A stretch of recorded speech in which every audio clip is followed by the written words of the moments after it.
नमस्कार मित्रांनो, तुमच्या सर्वांचं आपल्या यूट्यूब चॅनल बोला शेठमध्ये मी स्वागत करतो. मित्रांनो, आज आपण या व्हिडिओमध्ये एका अशा बिल्डिंगविषयी बोलणार आहोत ज्या बिल्डिंगला शाप आहे, अपूर्णत्वाचा शाप.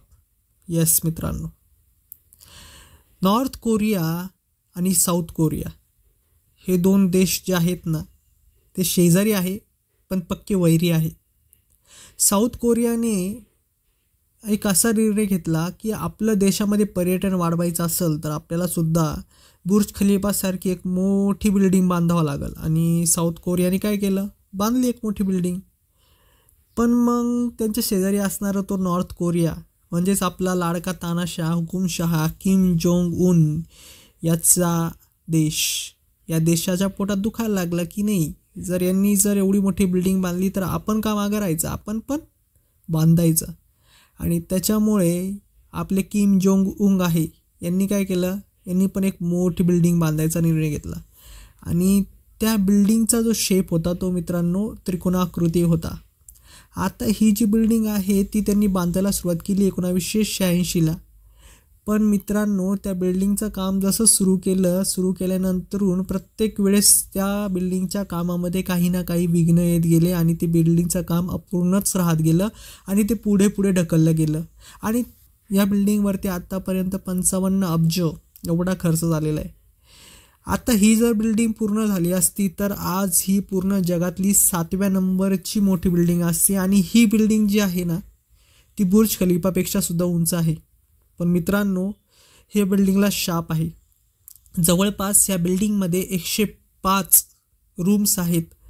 पण तरीसुद्धा ही बिल्डिंग आजही पूर्णपणे रिकामी आहे, खाली आहे. ह्या बिल्डिंगमध्ये कोणी जाण्याची हिंमत करत नाही. तसं पण नॉर्थ कोरियामध्येच जायची कोणी हिंमत करत नाही, कारण तिथे सर्वात मोठा तानाशाह किम जोंग उंग आहे. पण जे नॉर्थ कोरियामधले जे लोक ऑलरेडी तिथे राहतात ते लोकसुद्धा ह्या 105 रूम्स असलेल्या पिरॅमिडल शेपच्या बिल्डिंगमध्ये जाण्याची कोणी हिंमत करत नाही. बाहेरून बघितलं ना, तर बाहेरून बघितल्यावर असं वाटतं की काय सुंदर इमारत आहे. पण मित्रांनो, पण आतमध्ये खरा गेम आहे. आतमध्ये जे आहे ना, ह्या बिल्डिंगच्या पूर्णपणे खंडर आहे. तुम्ही जेव्हा आतमध्ये जातात ना, तेव्हाच तुम्हाला एकदम नकारात्मक वाटायला लागतं. असं वाटतं की तुमची पूर्ण एनर्जी कोणीतरी शोषून घेतलेली. ती बिल्डिंग पूर्णपणे नकारात्मक आहे. याचं सर्वात महत्त्वाचं कारण म्हणजे ती बिल्डिंग जी बनलेली आहे ना, ती एका कब्रिस्तानवरती बनलेली. आणि त्या कारणामुळे त्या बिल्डिंगला सुरू केल्यापासून काही ना काही अडचणी येतातच. काही जण तर असं पण म्हणतात की जे किम जोंग उन आहे यांनी त्यांच्या काकांचा मर्डर केला होता ना, ते काकांचीच आत्मा ह्या बिल्डिंगमध्ये राहते आणि ती या बिल्डिंगला अपूर्ण ठेवते आहे. आणि जो कोणी पाहुणा, जो कोणी पर्यटक, जो कोणी व्यक्ती या 105 रूम असलेल्या बिल्डिंगमध्ये जातो त्या व्यक्तीला ती छळते, त्रास देते किंवा त्या व्यक्तीला मारून पण टाकते. आणि मित्रांनो, सर्वात महत्त्वाची गोष्ट म्हणजे अमेरिकेसारख्या देशामधल्या एका जर्नलने, एका नियतकालिकाने, त्या नियतकालिकाचं नाव आहे ई स्क्वेअर, त्या ई स्क्वेअरने सुद्धा या हॉटेलला मानवी इतिहासातील सर्वात वाईट इमारत म्हणून दर्जा दिला आहे.